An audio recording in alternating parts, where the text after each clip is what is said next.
Oo. Kaya hindi dahilan niyang eleksyon sa 2028 para i-impeach si Sara dahil hindi naman siya mananalo. Yun yung mga maisog rally nila, yung mga maisog rally, wala pang 300 ang nagpupunta at Pambira natin. konting-konti lang. Kaya lang nanalo si former President Rodrigo Duterte noong 2016 ay dahil sinuportahan siya ng mga Marcos loyalist.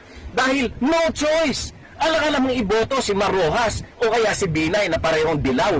Kaya binoto na lang si Duterte dahil nangako siya na ipapalibing niya ang the late President Marcos Sr.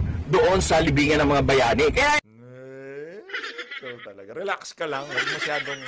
Huwag kang masyadong mainit. Ikaw naman lang. Nag-aalburoto ka kagad. Nagpapaliwanag ka pa lang eh. Sige, okay na yun. Kung walang boto si VP Sara, ba't nyo pa siya pinapa-impeach? Diba? Kung ba't gigil na gigil ang House of Representatives sa kanya? Alam nyo yan. Alam nyo sa Senado yan. Meron kayong sariling survey, yung in-house survey kung tawagin. Diyan sa Malacanang, diyan sa House of Representatives at Senado. Alam ho nila ang tunay na timpla ng ating mga kababayan. Kung ito ba medyo bumababa na ang popularidad ni VP Sara, talagang namamayagpag pa siya. Kaya ho kaliwat kanan pa rin ang pagbira kay VP Sara. Alam niyo na ho ibig sabihin doon mga kababayan, talagang napakalakas pa rin ho niya sa mga independent survey, diyan sa in-house survey, sa mga commission survey ng mga individual na to. Kagaya nitong si Tamba, siyempre nagpapasurvey din niya, gusto maging presidente. Siguro nakikita ho niya, walang humpay na yung pandudurong kay VP. Nagna-number 1 pa rin siya sa presidential preference, di ba? Kaya malamang sa malamang, talagang napakalakas ho nitong si VP Sara sa mga survey na ikinakandak nitong mga amo, nitong si Larry Gadon. yung mga Marcos loyalists bumoto sa kanya. Kaya hindi pwede sabihin na Kayo mga kababayan, wag na ho kayong magpabudol. Wag na ho kayong magpabudol. Pagka sinabi ni Tatay Digong, Vic Rodriguez, iboto nyo ho yan. Pag sinabi nitong si Tatay Digong, Apollo Kibuloy, Pastor Apollo Kibuloy, iboto nyo ho yan. Dahil yung mga yan, wala pa ho sa politika. May nagawa na, lalo na yan si Pastor Kibuloy. Tayo ay naniniwala dyan. May nagawa na yan, hindi pa ho siya politiko. Marami na ho siyang nagawa sa kanyang kongregasyon, sa mga ano tawag dito, sa mga IPs, 'di ba? Sa paglaban sa insurgency. Napakarami na hong nagawa nitong si Pastor Kibuloy. Kaya kung ang tinatanong, ito bang mga kandidato natin maaasahan natin kung sakaling maupo sa Senado? Oo, sigurado ho. At kung sakaling magtuloy-tuloy yung impeachment na yan, napakalaki ho ng gaganapin nilang parte, di ba? Hindi ho sila basta-basta mabibili ng kung sino man gustong maniobrahin yung impeachment na yan para pumabor kay Tambaluslos. Yun ho ang atin dito. Kaya kailangan ho natin silang mapanalo. As much as possible, kailangan ho pala nating magkaroon ng interview dito sa ating mga kandidato na to. Gawin nga natin yung segment natin na yun. Pagpapakilala, ayan. Para kung sakaling gusto, i-share nyo lang ho yung video na yun doon sa ating partikular na kandidato. Magpapakilala lang ho siya kung ano yung mga plataforma niya. Okay ho ba yun? Kasi pagka ganito, itong video na to, kumbaga mahaba. Pagka isinyer nyo to, hindi naman alam ng mga kamag-anak yung pinag-uusapan natin, hindi rin ho nila maiintindihan. Mas gusto ko kasi nun, malay natin yung mga pakending-kending sa TikTok, di ba? Yung puro games, di ba? Kaya gagawa tayo ng segment natin dito na magpapakilala lang yung ating mga kandidato. Parang matindi yun Kailangan na ho nating umpisahan yun bago mahuli ang lahat. Maraming boto si Sara. At the most, 4 million to 5 million lamang ang makukuha niyang boto. Noong 2021, nagpa-survey ang Malacanang kung sino ang malalakas na kandidato.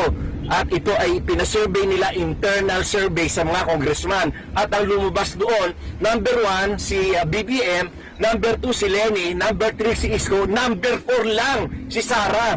Kaya nga siya hindi tumakbo. Kaya lang number 4 lang daw siya. Ay, nako. Nakainom ka ba ng gamot mo, Atty. Larry Gadon? Parang hindi ka ata nakainom ng gamot mo. Nagwawala ka na. Nagkandak daw ho ng internal survey noong 2021 at nangunguna daw ho itong si Bongbong Marcos noong mga panahon na yon. Dahil wala pang kasiguraduhan kung tatakbo si BP. Pero ang sigurado noon, sa lahat ng survey, nangunguna ho si BP. Hindi ko alam Larga doon kung saan mo hinugot yung ano na yan. Yung mga datos na yan, yung survey na yan. Pero hindi namin nakita yan noong 2021 ha. Hindi lang ho tayo kakadating dito sa sa pag-vlog ng ganito ha. Sinubaybayan ho natin yan, napaka-aktibo ho natin noong 2022 national election. Kaya pagka po sinabi ho ni Larga doon yung mga survey na yan, kahit pa paano, naaalala natin. At wala ho tayong naaalala na survey na kung saan, nanguna yaang si Marcos Jr. sa mga survey noong 2021. Lagi hong si Vice President Sara Duterte. Lalo na nung wala pang masyadong nagdideklara at ay naasahan na sambay ng Pilipino na itong si VP ang papalit dito kay dating Pangulong Rodrigo Duterte. Hindi ho number 1 yan si Marcos Jr. Diba? Vice President nga lang ina-applyan niya kay VP Sara dahil alam niya si VP mananalo ng presidente. Wala na, kumbaga wala na, no contest na, ika nga. Winner na si VP noong mga panahon na yon. Ikaw naman na attorney, binubola mo. Siya napilitang tumakbo na Vice President dahil kung Hindi ka na pala attorney. Larry ka doon ka. kay BBM ay siya ay mananalo. Pero walang boto ang Duterte at the most 5 million ang makukuha nila. Kesa atupagin mo yan, Larry Gadon, ang daming problema ng Pilipinas. No, nandiyan yung tawag dito, yung gutom. Ano ka pa naman, poverty alleviation, ang dami naghihirap po ngayon.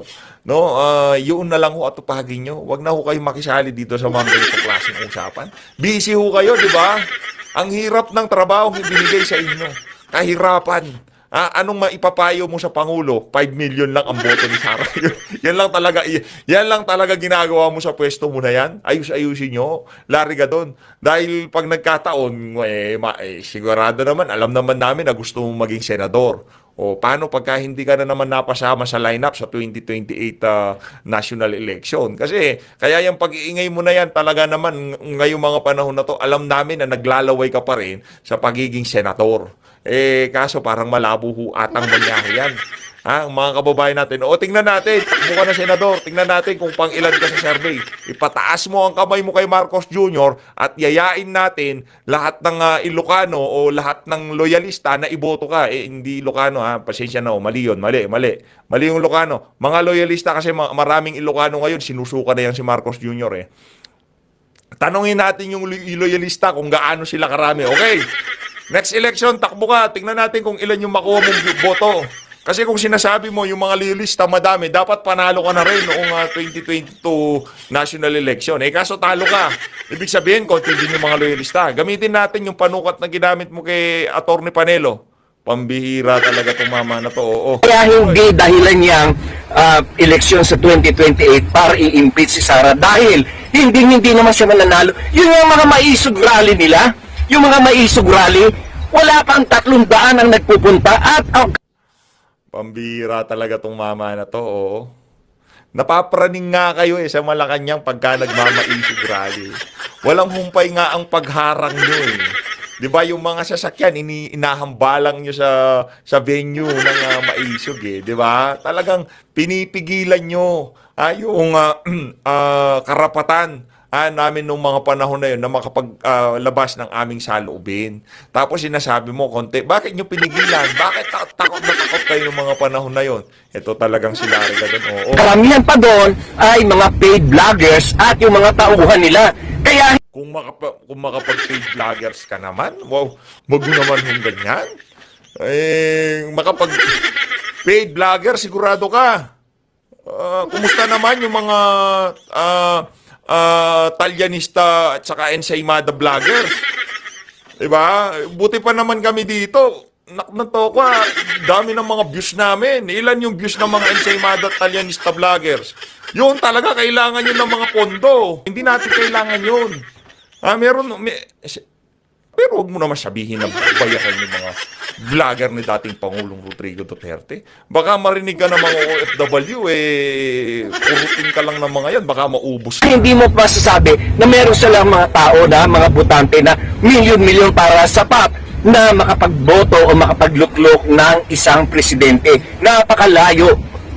Ngayon, nag-high blood ka na naman. Tumaas na naman yung high blood mo, Larry Gadon. Yan ang nga ba sinasabi namin, hinay-hinay ka lang, huwag kang masyadong mainit. Ito kasing si Mang Larry, no? Every time na bumabanat ho siya, lagi na lang ho siyang nag-aalboroto. Kalmahan niyo ho lang, huwag ho kayong masyadong mainit. Nakakabwisit. Di ba? First video natin, bibirahin mo kami ng ganyan na 5 million lang. Sa bagay, no? Kung yun ang paniniwala mo, pagka naging presidente na si BP, edi makita mo, hinahanap mo. Ganun lang naman ho yan.